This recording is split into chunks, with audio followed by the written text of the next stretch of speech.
Hello, my name is Amanda Libby, and I am currently a PhD student working on a world history degree. My concentration is on medieval history with the emphasis of Nordic history and women's history. My dissertation is going to be on the conversion of the Nordic countries. I am currently working on a paper for the conversion of Norway, and my capstone in my undergrad was the conversion of Iceland, which I turned into a book. So the country of Norway and its people have a rich history of violence, religion, and changes with their ruling monarchy and people. Initially, the Nordic people had multiple kings and jarls until King Harald Finehair united the kingdoms under Norway. There are instances where Iceland and other Nordic countries are mentioned in the essay because they fall under Norway's rule. Power shifted in later centuries from Norway to Denmark until Norway eventually became its own entity again. The Nordic countries' conversion to Christianity began in the late AD 900s during the Viking era. This research addressed the diaspora and violence that people faced during these changes, in what ways their culture, religion, and life was altered, and what that meant for women during that time period.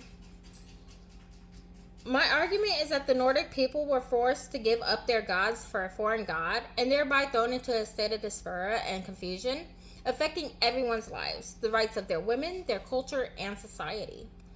This research examined burials, state churches, sagas, the Holy Bible, the Anglo-Saxon Chronicles, and laws through special collections. This research looked for answers to these questions by looking at evidence obtained through the study of archaeology, women's history, gender studies, political history, social history, and religious studies. This research found that the Nordic people denied the new gods as long as they could until the third Christian king violently forced it upon them. Their old religion was outlawed, ending the practice of worshiping their gods and discarding the beliefs that they had held on for so long. The people's acceptance of the new religion resulted in a new way of living, creating a diaspora throughout the countries. Women were adversely affected as their roles changed.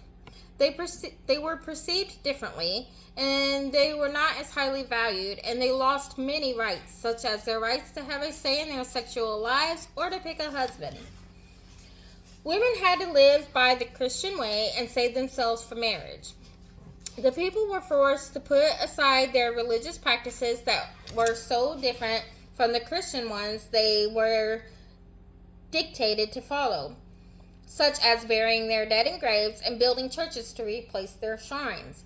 This conversion led to the Nordic countries eventually finding peace with Europe, but one must ask at what cost to them and their people. Further studies and questions could be answered, such as, can the people regain their old religion and culture? Can Norway do something like Iceland, which recently extended its religious freedoms, and now they have a new religion named Asatru, which is the worship of the gods and beliefs of its former religion, which is currently the fastest growing religion in Iceland today. How can they remember who they are or their culture if they are still Christian? This research is essential because, unlike many others, it addresses the women's history of Northern Europe.